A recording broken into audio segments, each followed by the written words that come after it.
Page 14, Witch's Dance, another dance. See, the different forms and styles of music, and they affect how you play it and how you interpret it and so forth. And dances, like in dances with the rhythm and the speed and all that, you have to be pretty steady. You're not going to see a lot of retardandos in a dance. It's got to be a pretty steady thing all the end.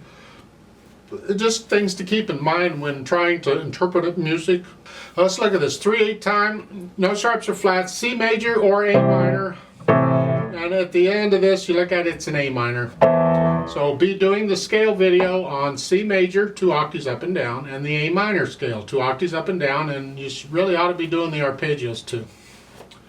But one hand at a time now. Let's make sure we got the notes and all.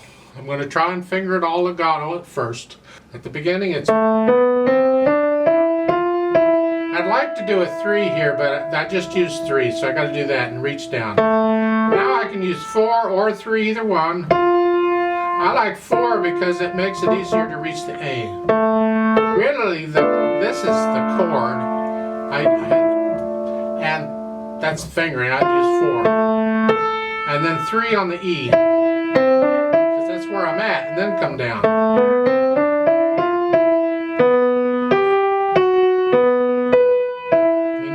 Some more. Let's go down to the 3rd line. 3rd measure, you're here. Rest, you come up here. Now they've got 1, 3. You can do a 3 here if you want. The problem is then you're doing 5 and 4, and this is a fast piece, so that may cause a problem. You do the here, you don't have to keep that down. Just play it and let go. Again, it's a fast piece.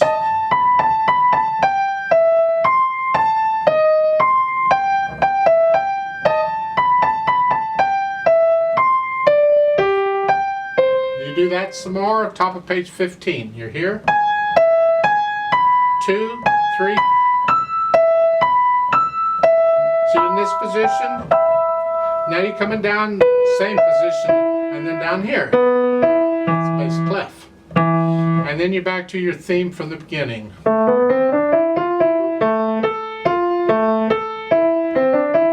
4th, let's go down to the 4th line. Here, now here, 3rd finger, and then 3rd finger. And you're thinking, why all these finger changes? Because it's a fast piece and this fingering works well in a fast tempo. If I use the same finger on repeated notes like this, it doesn't work very well in a fast tempo. So that's why it's done this way. Here and then here. I like that changing. And then here I do it, if you can, if your head's big enough, 2, 5. Here. If not, then you hit 1. You have to use thumb. I don't know. And then the last line, if your head's big enough. If not, see, it helps a little bit in that when you're up here, there's no black key here, so you got a little more room here. So you're not doing that. Remember, this is bass clef. And then again, still in bass clef. Left hand here. 2, 5 is fine. 1, 5, it's up to you what you do. It doesn't matter. And then up here, do a 1, 4 or 1, 5, and then octaves. You can hear. You can do a 3 one here on the first one if you want to, because again, this is a fast piece. And then change back to what you were doing. So the 2, 5 accommodates playing the F. Work out that. Now the 3rd line down, in the middle of the line you get treble clef, and that chord, that is a C, a D sharp, an F sharp, and an A. It's a diminished chord. And then the C is tied. You see all these curved lines going everywhere? Well, the C is tied. You're not going to play it again. You're going to hold it down. You're just changing these notes to these notes. That's all. So it's here, and then here. Again, hold the C down, and then here, and remember we're still in treble clef. Now diminished chord again. This time the C's on top. See, we were here, we put the C on top. And hold the, you see, all four of these notes are tied over. Well, the only notes you can tie are the notes that don't change. Here, every note is changing. So all of these are slurs here. You know, exactly why they have 4 lines going, I don't know, because you're going from 4 notes to 3. But the point is, connect it as best you can, slur them. Slur the 2 chords together. You need to do it with the hands, because we're not using pedal. And then here, now bass clef. It's the same notes in a different place. And then you go back to what you were doing before. Let's go down to the bottom, the last 2 lines. I'm going to start with the last measure, the next to the last line.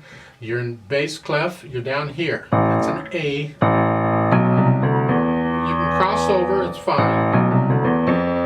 Here, and you do it again.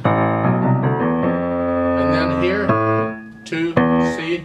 I do a 4th finger on the C, because the chord and all those notes together, those last 4 notes, that's a chord. And that's the fingering for the chords, that's what I use. That's all. Then we put the hands together slowly to see how they sound, because they don't sound that good alone. Here. Again, we're playing legato here, so.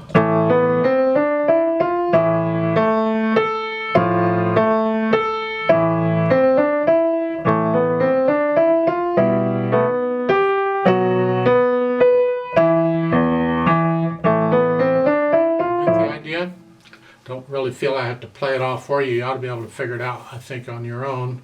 Let's go down to the 3rd line. It's like the 4th measure over. You come on up here. Remember, you're holding the C down here.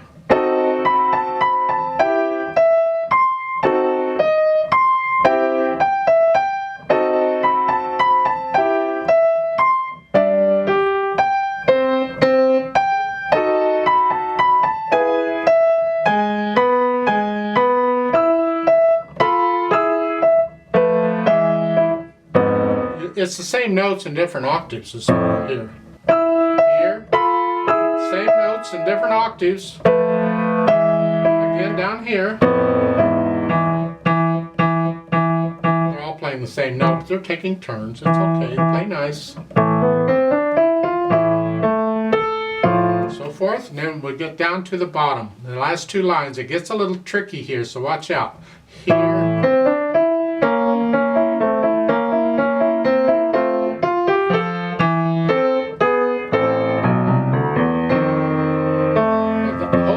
Down.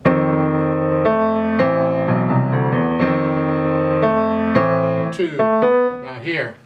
Last line, the last 4 measures, rhythm. Slowly. 1 and 2 and 3 and 1 and 2 and 3 and 1. Because it's a little syncopated there. So 1, 2, 3. Just speed it up gradually. So the last line is here.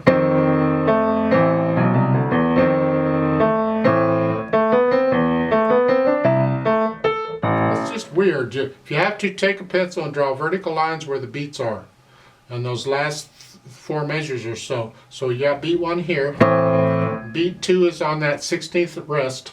And then the end of 2, 3 is on the B. That's beat 3. And then 1 on the next measure. And then 2 is in the A. And then the C. And then you get the rest of it you can get. So just watch the beats on those. Now once you have that, get rid of the hesitations. You can still go slow. Speed isn't important.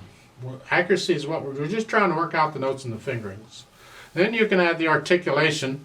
The staccato is, when you can, a nice light, either wrist or finger, I don't care what kind of staccato, just make, it's a wrist for the left. These are short staccatos too. Again.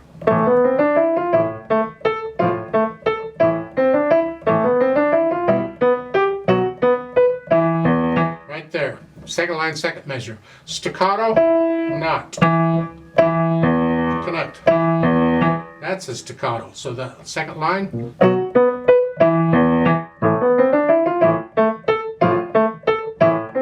So work out the articulation throughout this whole thing.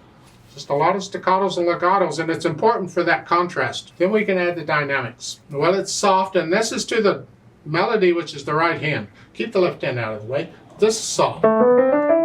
You'll have to decide what soft is, but keep the left.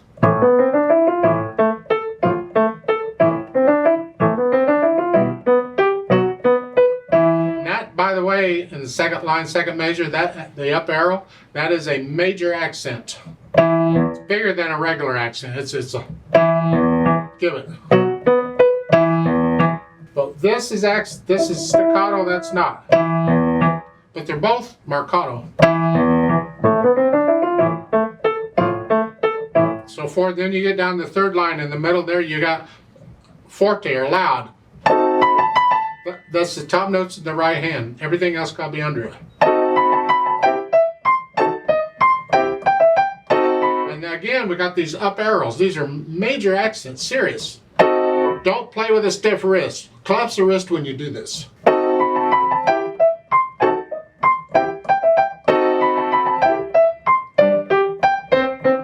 Sempre means always. F forte. In other words, it means keep this loud. And now you're going to crescendo up to very loud at the top of page 15. So you're here. So the last measure on page 14 is. Then you're going to crescendo up to very. Okay, again. Now here, staccato, slurred. And then slur, accent. Not. See, the first one is an upward arrow. That's a major accent. The others are the sideways arrows. Those are just regular accents. You know, there's a difference. So here, but it's soft. Here. So, and you move both hands, so you pretty much have to memorize this. But you're playing the same notes, just in 3 different octaves. So once you get that. Then you're coming back down when you're soft, and now they want you to go down to very soft and slow down there in the second line. And then you get the odd tempo, which means go back, but now you're very soft. Very soft. Softer than you were at the beginning. And you're going to stay there until the next line in the middle of it, you come up a little bit to soft. And then the next line, you're moderately loud there in second measure. It's a staccato, but now we're back to our upwards arrows. In the left hand, not the right. Now both hands. I kind of wonder if that's an error, if they didn't want an arrow in the top line too. And then go back down to soft. So I get the last 2 measures are the next to the last line. Come up. Sforzando is as a serious accent. It's like the upward arrow accent, except it's louder than that. So we have different degrees of accents. And this Sforzando is as big as it gets. I mean, this is serious. I want to hear that. And that's the left hand we're after here. The right hand, you can play it, but here we want to hear the left hand.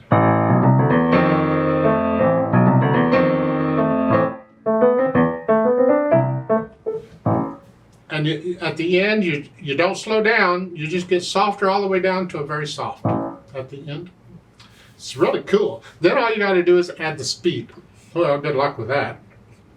Allegro animato means an animated fast. Well, you got a lot of these little witches. I don't know how fast witches dance. They never asked me about it.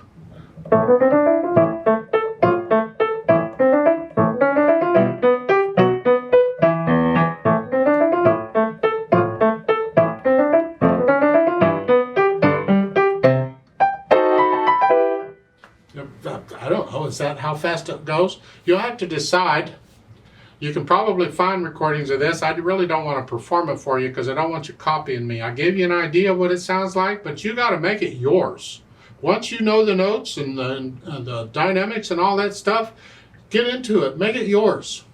Now, speed-wise, as far as picking out the speed, you got to pick your speed, not mine. And you find the hardest part of the piece and how fast can you play that, and that tells you. For instance, over here on page 15, the last two lines, that gets tricky when you got this in the second measure. How fast can you play that accurately?